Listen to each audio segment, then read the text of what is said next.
standards, new standards on black and galvanized steel pipes po, no? Na set by BPS. Okay. So, what is PNS 26 series of 2018? So, ito po yung new standard for steel pipes, no? Dito sa bansa natin, no? For black iron and galvanized iron. So, siya po ay binigyan ng number ng BPS ng yung pa rin naman, no? 26. Amended to, pinanggalingan niya po is from PNS 1992. Then si 1992 po, pinanggalingan po niya is PNS 1984. Pero the same PNS po, 2626. Okay? Now, sa mga hardware stores po, no? Practitioners, and ito po yung lagi ko pong pinapatandaan sa kanila. Ito pong word na to. Yan. Ordinary. Take note po sa hardware stores, no? May mga owners po or representative, no? Ito po yung malaking bagay po to, pakitandaan po yan, yung word na yan. Ordinary uses nakalagay po. Okay? So,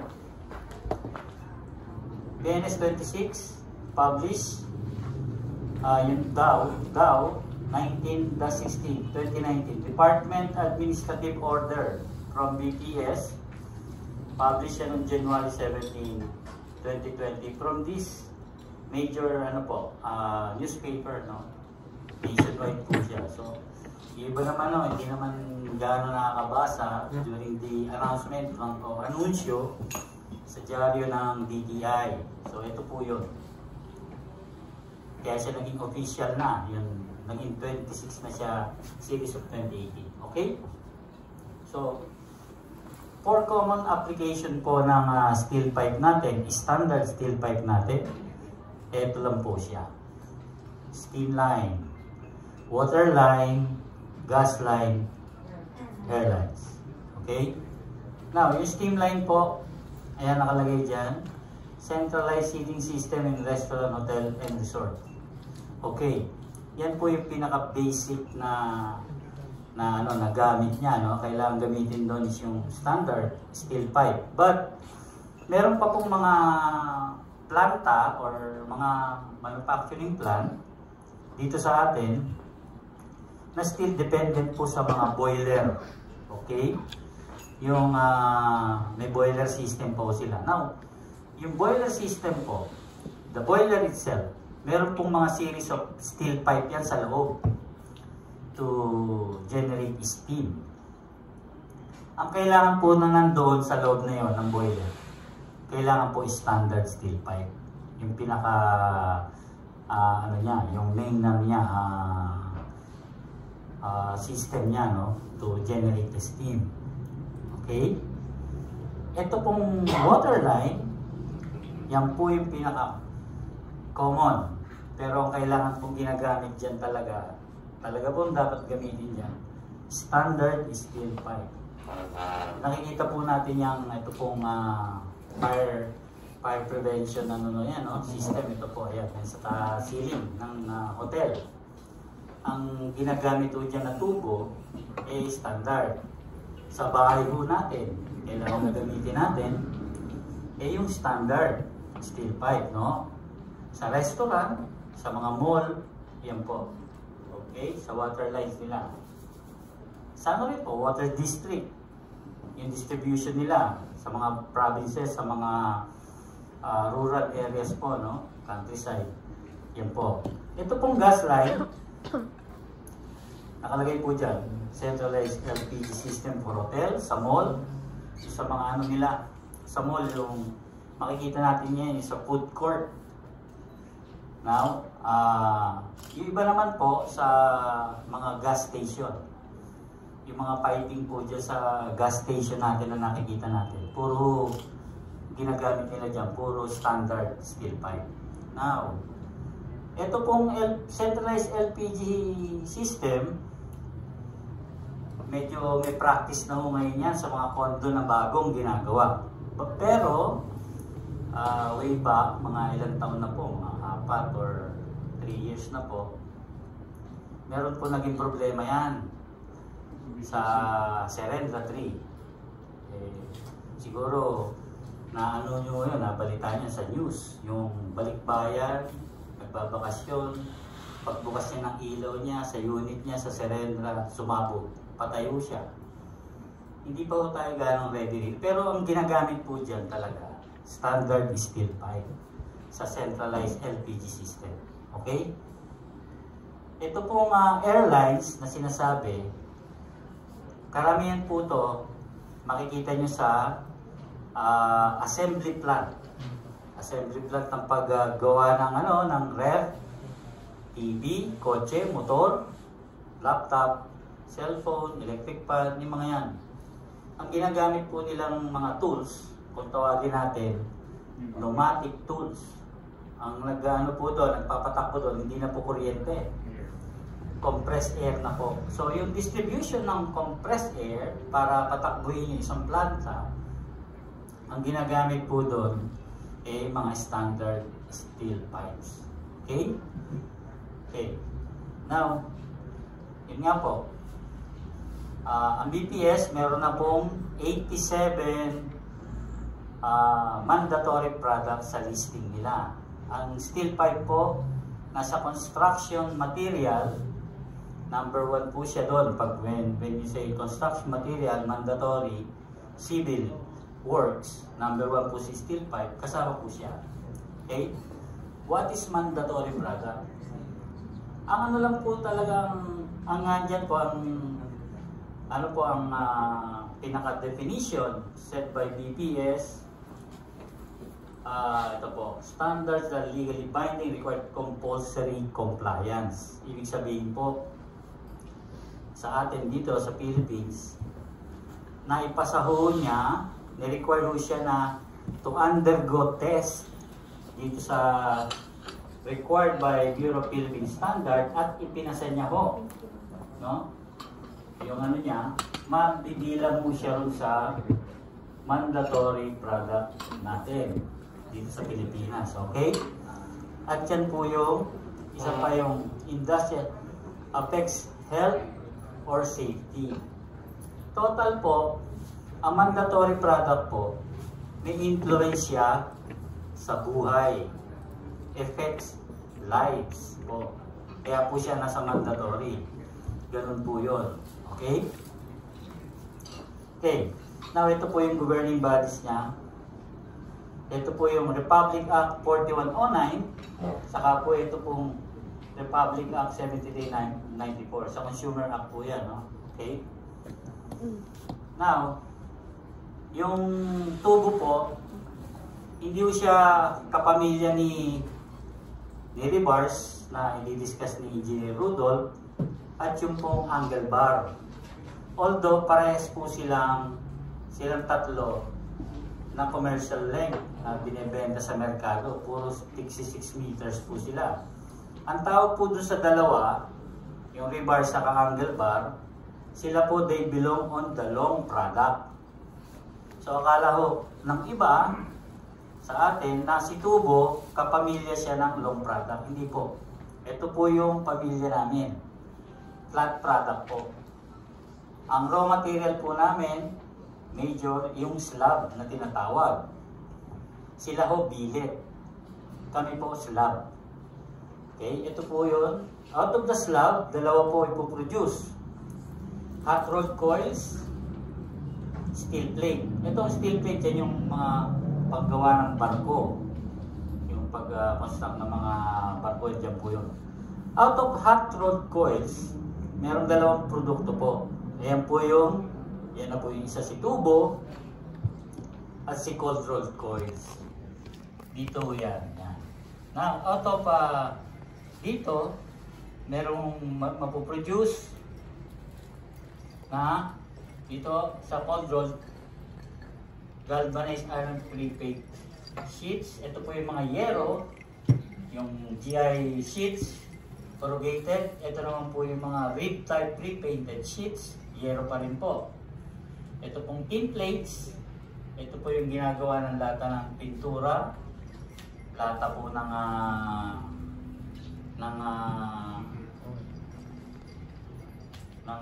mga industrial na ano po, no, na gamit, pintura, thinner, ganun. Ito pong tin pre-steel, ito po yung lata ng sardinas, lata ng gatas, yan po, yung ano, for human consumption, dyan po, kapamilya.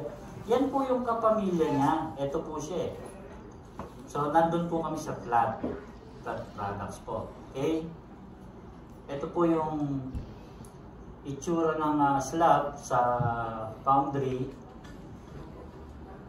Nagbabagal lang kaya kulay pulaw siya, no? Galing po siya sa ano. Okay. Now, yung secondary raw material po namin would be the hot rolled coils. Siguro dito, kung may makikita kayong mga manufacturer dito ng ganyan, ng yero, may makikita kayong mga ganyan po, tawagin yan yung cold rolled or hot rolled coils. Kaya ano itsura niyan? Okay.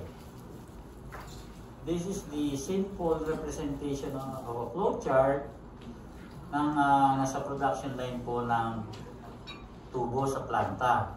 Later on, no, meron no kaming, kung magpe-play, meron kaming short video para ma-picture out nyo itong flow chart na to, no? Okay?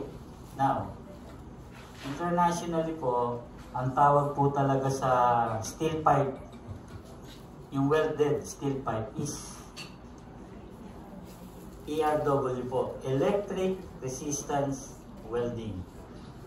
Ito po yung process niya. So, ibig sabihin po, the pipe is being welded by the use of high amperage of electricity po. Hindi po electrodes ang magbabind sa kanya. Ito po yung from the flat, tatakbo po yan sa system. Meron pong mga, ito po yung horizontal roller. And this one, yan pong dalawa yan, apat. Vertical roller po yan. Iko-compress niya yung flat sheet para maging circular po, no? Ito po ang tawag namin dito, yan, portion yan, is delete. Ito po yun. Pagpasok niya dito sa conductor, positive negative charges po yan, magbabaga siya, itutulak siya ng vertical roller, magbabind po siya, paglabas niya dyan, sa section na yan, dapat po siya, welded na siya. Okay?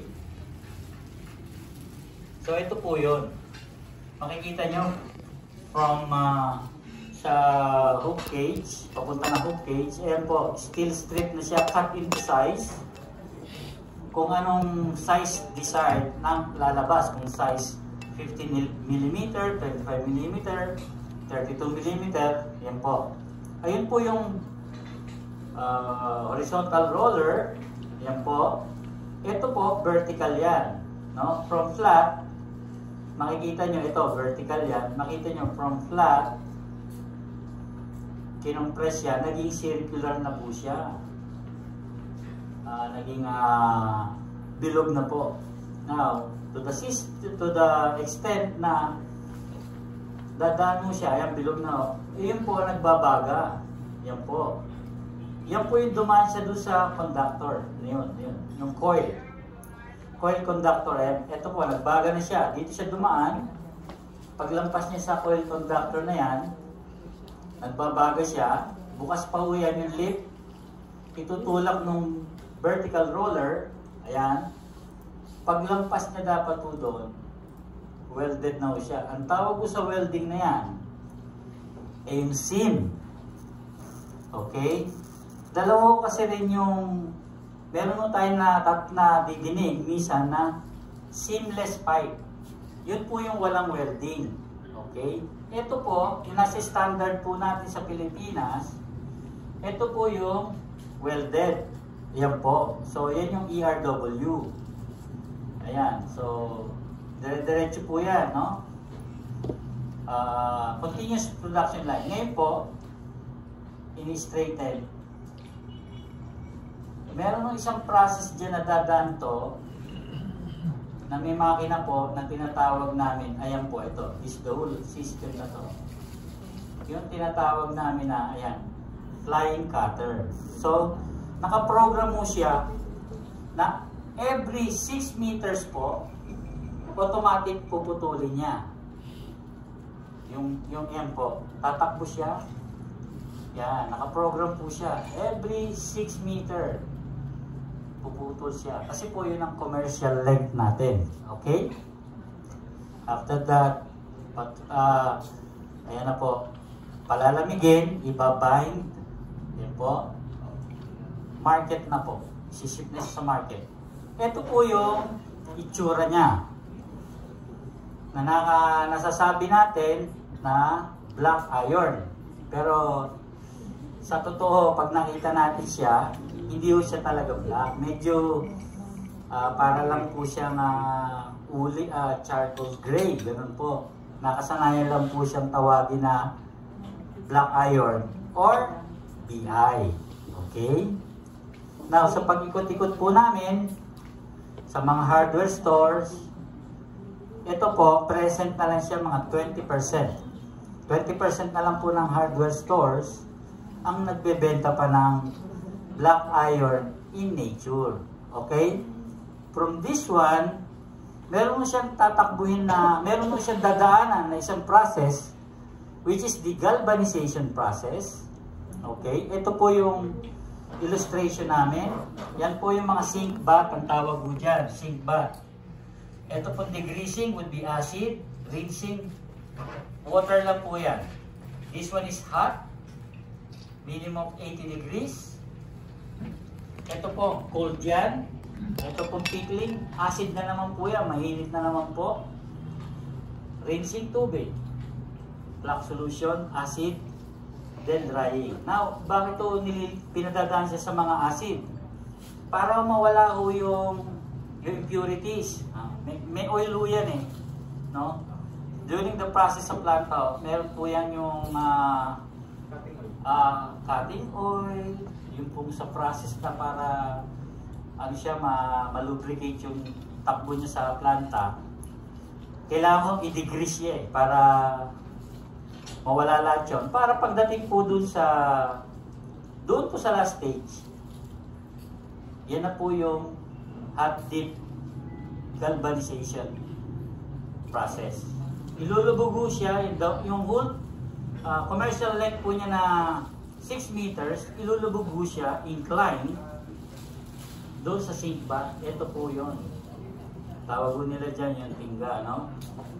Hindi po pwedeng bigla na lang ilulubog yun na flat. Hindi po. Kasi po ito, napaka-ano nito, to maintain the viscosity na para siyang tubig, 1,000 plus degrees po ang ano niyan. Eh, ito po mainit na mainit, yung tubo mo is malamig, pag bigla mong nilubog yan, nakaka-aksidente po yun kasi puputok po yan. Parang kulog ba sa kidlat? No? Ganun po, kaya dahan-dahan po dapat yan inilulubog.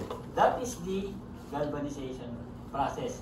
Tandaan din po ninyo, una is ordinary word, the second would be hot dip. Hardware stores po, pakitandaan po, no? Una is ordinary, second one, hot dip. Okay? Okay. Ito po ngayon na itsura na nasa merkado. 80% ng hardware store nagbebenta ho nito. Iba naman, 20% meron siyang black iron, meron din siyang galvanized. Okay? Yan yung itsura. Okay. Now, ito na po. Ayan po, nakalagay. Oh. Classification of steel pipes in the Philippines. Dito sa bansa natin. Okay? Dalawa lang po. Light gauge or LG, heavy gauge or HG. Hardware store. Ilan mo ba present na hardware store owner dito? Pakitaas lang ang kamay. Okay. Pagka ho ba kayo nagbebenta, ito ho ba ang ginagamit natin? Na tinatanong natin, kunyari, si tubero na utusan, pabili nga po ng tubo. Ano ho tinatanong nyo sa kanila?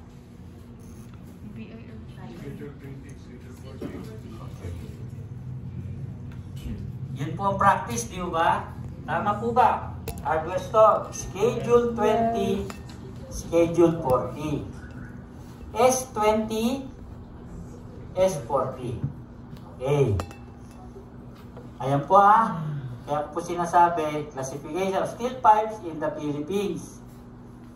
So hindi po natin yon standard sa Pilipinas. Okay, ito po ang standard natin. LG, HG. Yan po yun ang pangatlo. Ordinary, hot dip, HG, LG. Yung classification po, light gauge, heavy gauge. Pakitandaan po, hardware store. Okay? Okay. Ito po yung sa PNS 26 series of 2018 po. Ito po yung bagong kailangan marking. Okay? Dapat po, bawat isang tubo, meron po siyang trademark, logo, or brand ng manufacturer. Okay? Number 2, type of pipe. Dapat nakalagay kung black iron or galvanized iron. Okay, number 3, ayan po. Ayan po, nakalagay. Required markings of steel pipe in the Philippines market. Light gauge or heavy gauge. Wala pong S20, S40. Okay? Kailangan po nakalagay length in meters. Bakit po? Bakit po meters? At yung nominal diameter, bakit po millimeter ang dapat na nakalagay? Later, paliliwanag ko kung bakit. Okay? Dapat to, kung made in the Philippines, nakalagay sa tubo, product of the Philippines. Pagka po imported, nakalagay din dapat po kung saan siya galing na bansa. Okay? Color guide. Ayan po. LG would be red. HG would be blue. Now, ano po ba yung nakikita nyo, hardware store, sa mga tubo na binibenta nyo? Anong kulay po? Presently. Black. Green. Black, green. Ano pa po? Okay. Yung black po, paano nyo binibenta yun? Hindi. Paano? Kunyari, merong pabili nga po ng paano nyo sila binibigay? Paano ba ito? Paano nyo sila bibenta, sir? Yes, sir. You have to ask them either you want the light gauge or the heavy gauge. Okay. Yun, makapal o manipis. Pagka kulay itim po, ano po yun? Kulay itim, parang light gauge po yun. Light gauge. Okay? Kulay itim. Pero po nakalagay po dyan, sa standard po natin, set by BPS,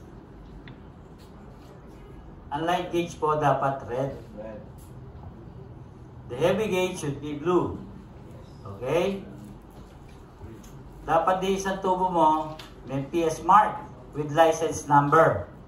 Para malaman nyo, standard yung tubong diniliver sa inyo, yan yung binibenta nyo sa merkado. At lastly, dapat po may batch number na traceable kung kailan po siya ginawa. Okay? Okay, balik po tayo sa kulay. Ayan po. Ayan po nakalagay.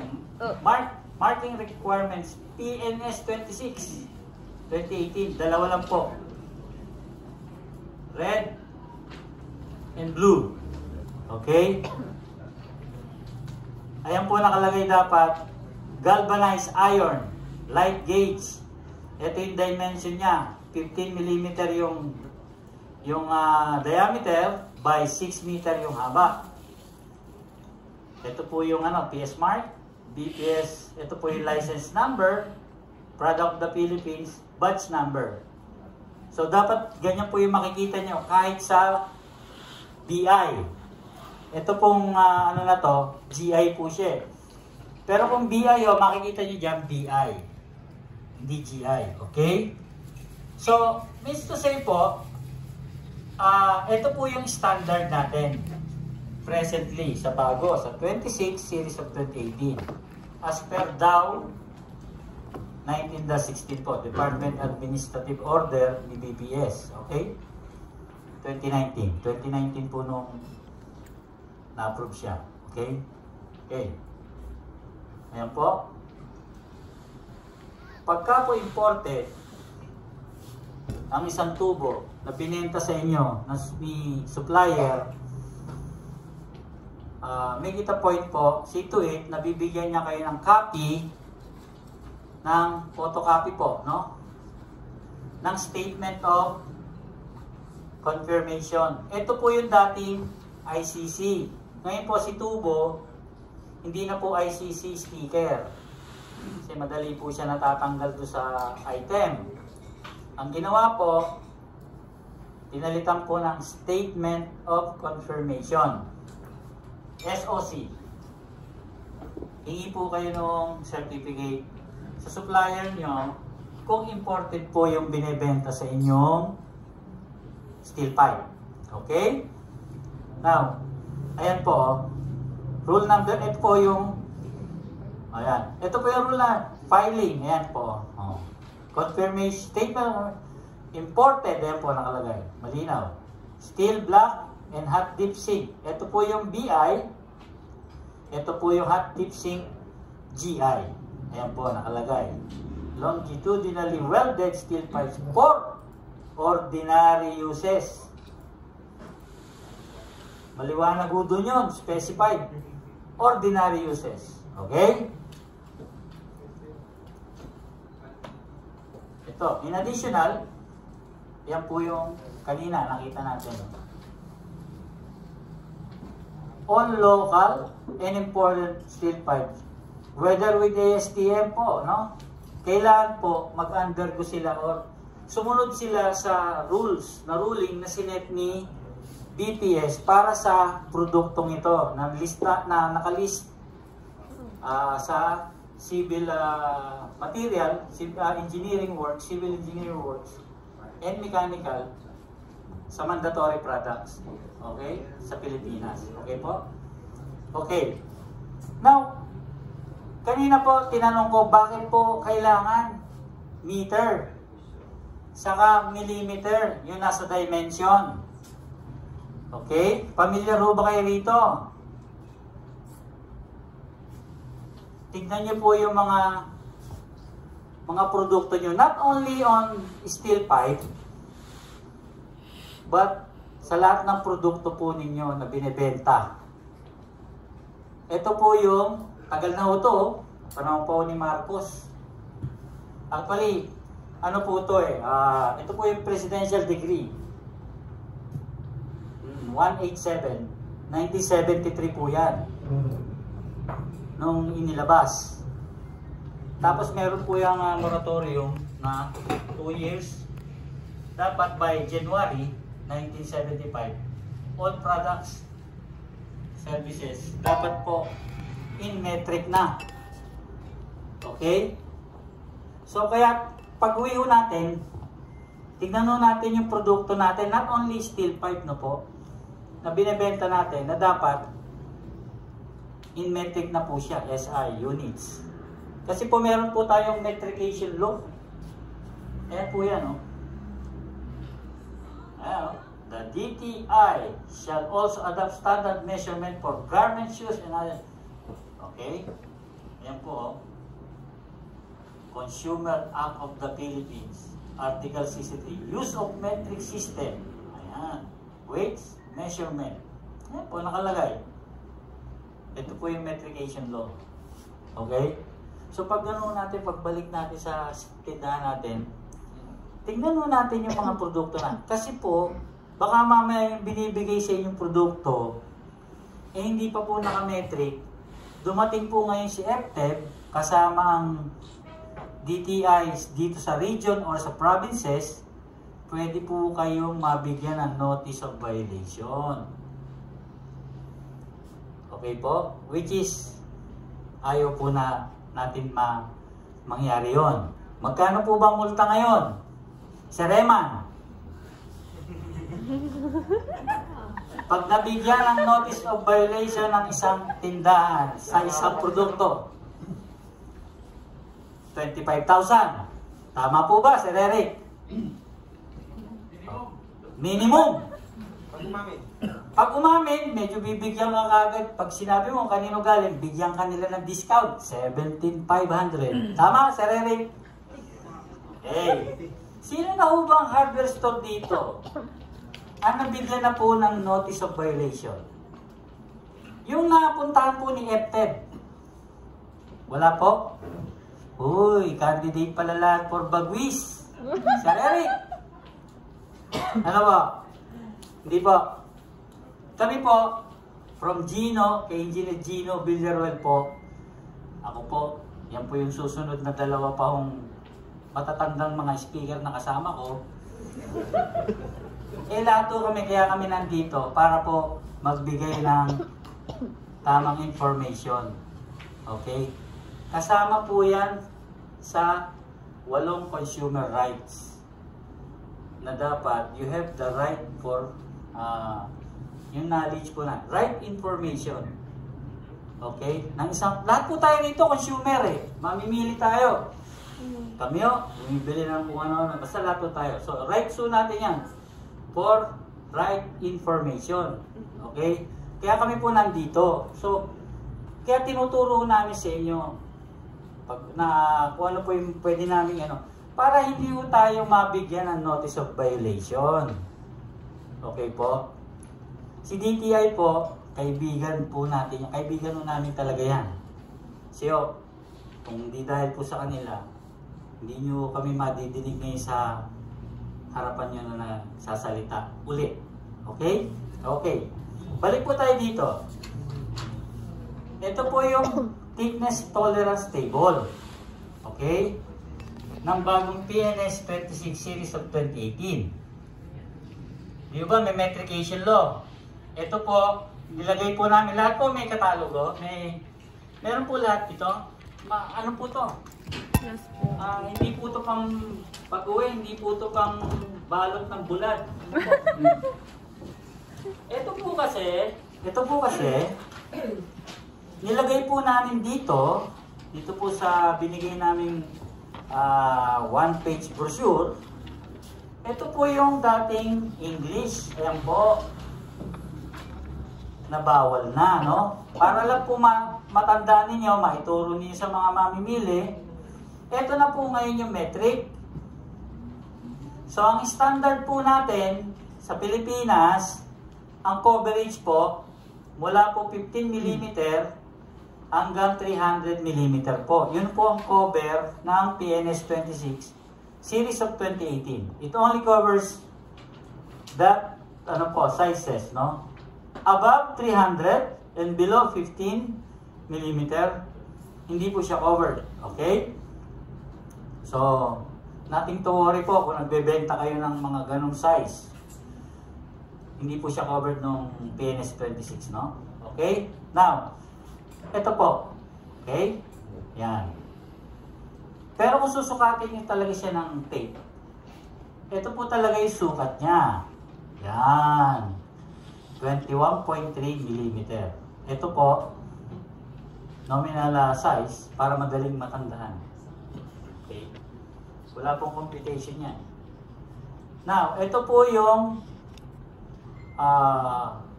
thickness, yung kapal, sinet ni BPS sa standards. That would be 2 mm. Pero po, si BPS nag-set din po siya ng tolerance. Ayun po, nakalagay sa baba. wall thickness tolerance. Plus or minus 10% of the thickness nito. Sa pag-ikot-ikot namin, wala pang plus. Puro minus po. So, dito na po tayo. Kinumpute na rin po namin. So, pag nagsukat po kayo with the aid of micrometer or caliper, yung ganito po, from time to time, sana po magsukat po kayo sa mga dinideliver sa inyo. Para na-check nyo kung dinideliver sa inyo off standard, no? Binabayaran nyo kasi sa kanila standard yung bayad. Baka yung produktong binibigay sa inyo violative po, lugi na kagad kayo. Yun din po ang maibibigay nyo sa mamimili. Mamaya mareklamo kayo, kayo po ang mapuputukan, kayo magpe-penalty. Okay? 1.8. So pag sinukat nyo 1.8 pa, okay pa ho yun. Okay? Now, meron pa rin nung meron pa hong isa. No? Ito po nakalagay yung timbang. Ito pong timbang na to na 0.947 bawat isang metro po. No? Okay, again, si BPS nagbigay po ng plus or minus 10% sa weight. No? So, kunin niyo po yung 10% nito. Ito na po yung kinumpute na namin. Wala pa rin kami makitang plus, puro minus. No? So, pagka yung tubo dineliver sa inyo, from time to time po magtimbang kayo. Di ba? Sa hardware store, nagbebenta po kayo ng 4 kilo na pako. Okay? Yung wire, yung galvanized wire, 4 kilo. So, may timbangan kayo. Magtimbang po kayo ng paminsan-minsan ng mga kung anong size dyan, no? At random. Ito po, yung 0.852, dito nyo na kunin lahat sa red. Para nakakasiguro kayo.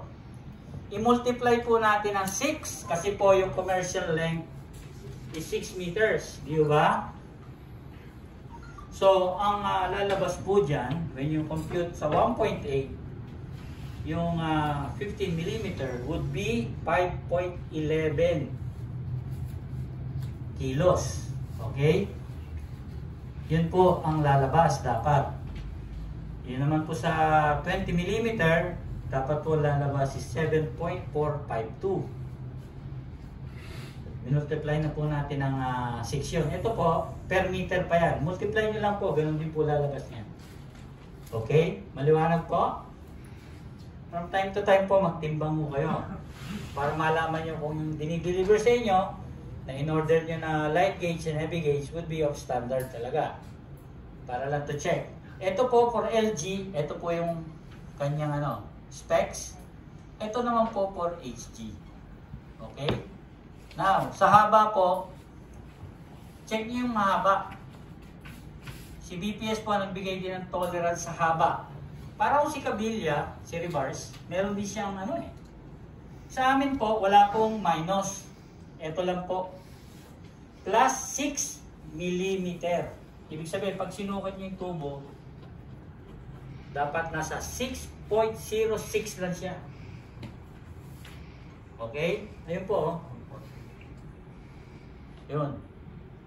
Kasi yung iba, para makuha itong timbang, kinahabaan. Di ba? So, dapat, yung tubo nyo, hindi rin over length. Okay?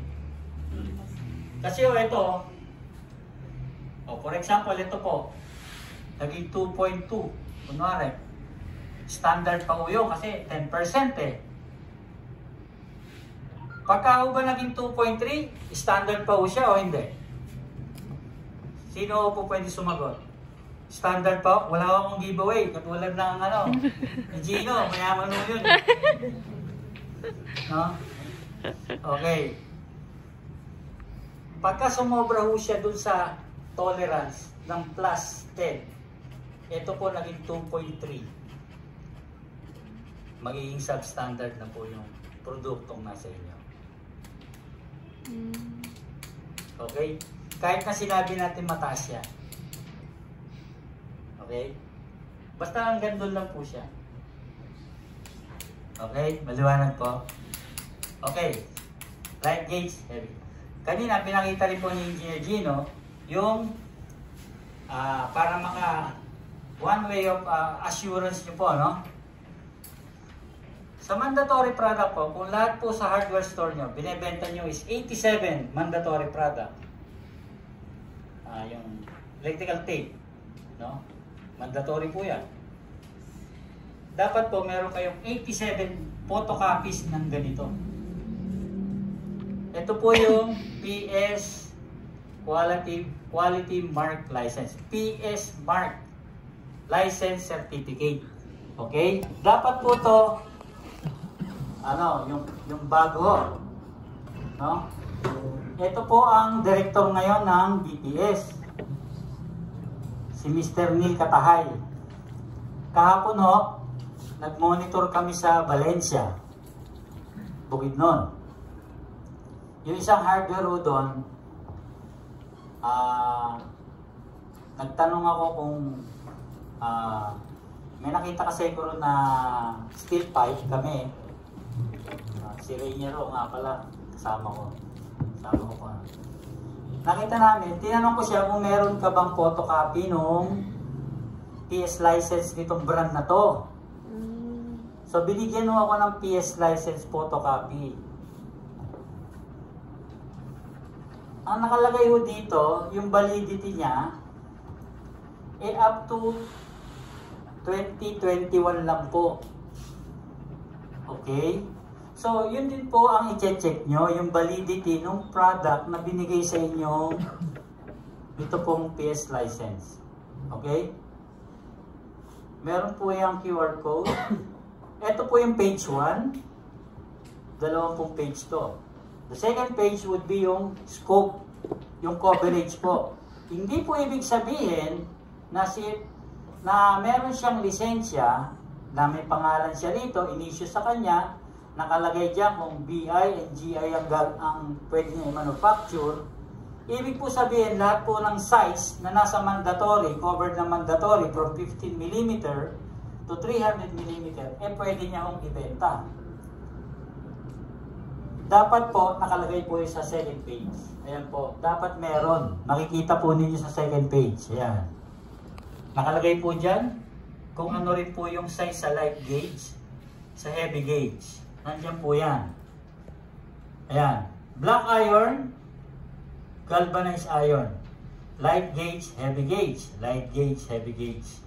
Andiyan po yung brand name. Dapat. Ayan po. Yan. Pirmado rin po dapat ng presiding director. Kung sino po yung director na present. Dito po, as of now, it's Engineer Neil Katahay po ang director natin. So, ma-check nyo rin po yung binigay sa inyo. Dito po, may sa cellphone po ma-check nyo. May QR code dyan. May application naman po yan. Okay? Kung 87, binibenta nyo lahat, under 87 na mandatory product, dapat meron kayong 87 na photocopy po na ganito. Okay po? Okay, yan po. Ito po nakalagay. Ito para sa steel pipe. Ayan po. All steel pipe declared not within the scope of this DAO. Example, base tube, scaffolding tube, structural tube shall be subject for inspection and verification by BPS. Okay? Buddy. Ito po nakalagay, Certificate of Exemption shall be issued by BPS once verification showed that they are not within the scope of this DAO. Yun daw po kasi para sa mandatory. So ito na po. Sino po yung nagbebenta ng itim? Ang pintura na tubo. Kanina si Ma'am sabi niya, nagbebenta. Sino po yung harvest no kanina na merong itim ang marking? Okay? Pwede po ibenta yun. Meron po ba kayong binibentang ganon? Wala pa. Naubos na. Naubos na. Hindi po. Ito po yun. Pwede po ibenta yun. Paniliwanag ko po sa inyo. kailangan po yun, sa supplier nyo, meron din kayong hingin na Certificate of Exemption para yung binebenta nyong itim ang pintura, legal pong ibenta sa merkado sa Pilipinas. Ibig sabihin po, nakarehistro po siya sa BPS. Dumaan po siya doon. Hindi po siya bawal ibenta. Pwede po, non-mandatory po yun. Pero, yun nga po, nakalagay doon, kailangan meron kayong hingi na ganito. Okay? Yan po ang mga photocopy lang po para sigurado po, kahit anytime pumunta si FTEB sa tindahan nyo, si DTI, hindi po kayo mabigyan ng notice of violation. Okay po? Okay. So, ito yung authentic. Ito po yung violative. Violative po, no? Pwede natin sabihin na substandard, pwede natin sabihin na peke. Kasi po, pag sinabi ninyo ang isang produkto ay substandard, kami po hindi namin sinasabi. Kung makikita namin sa tindahan, ang isang produkto po, pwede nyo po sabihin substandard unless napacheck nyo na po siya sa mga testing centers. May resulta na po kayo. Hanggat hindi po siya natetesting, ang pwede lang po natin sa kanilang i-describe would be violative. Okay po? Okay.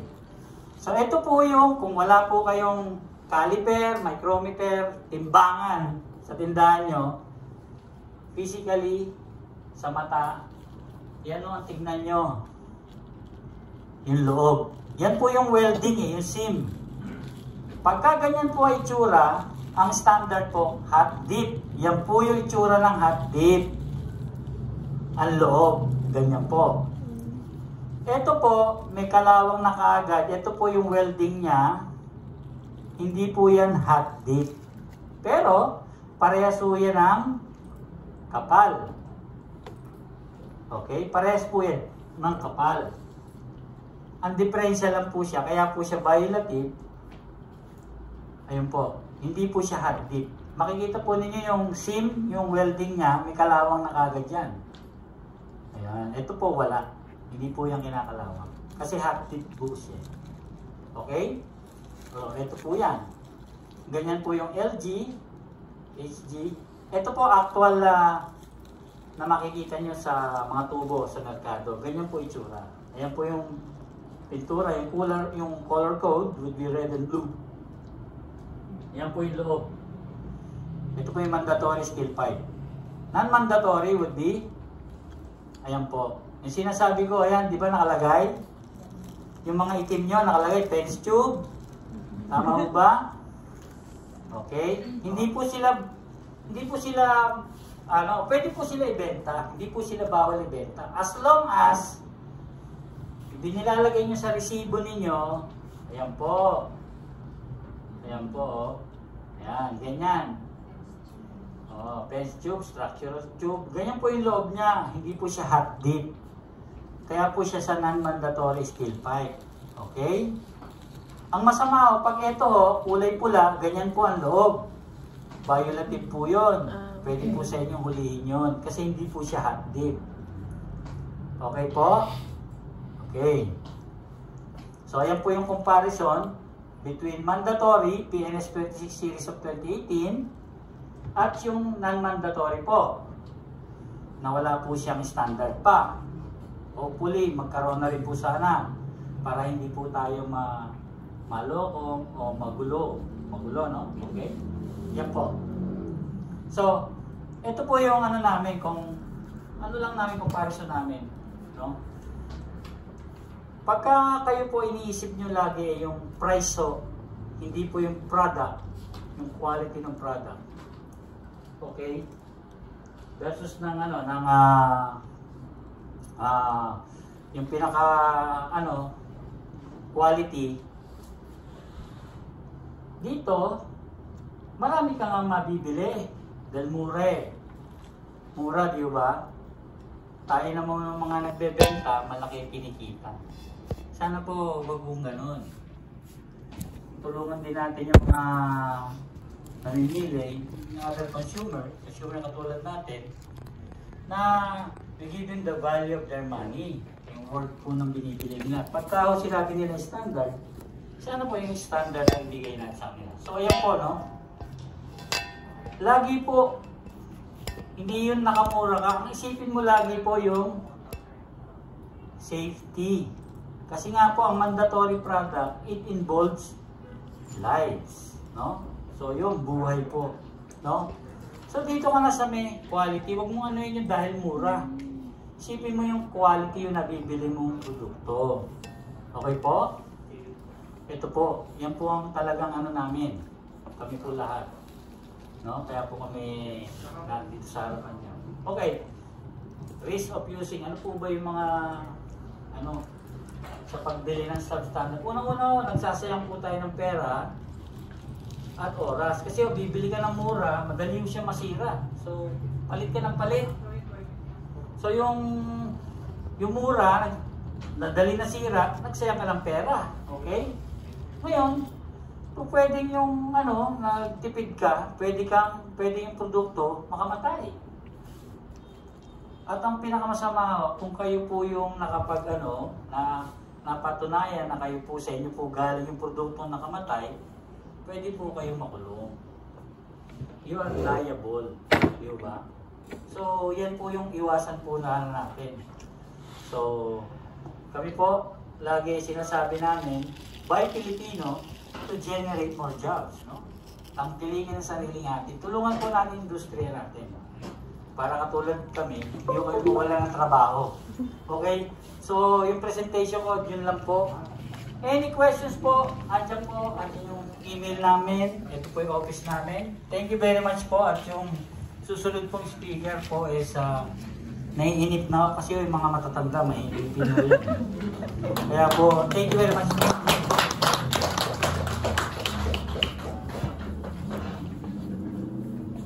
Thank you very much, Engineer Pat. Ayan, any questions for Engineer Pat? Yes, sir. You may approach the microphone.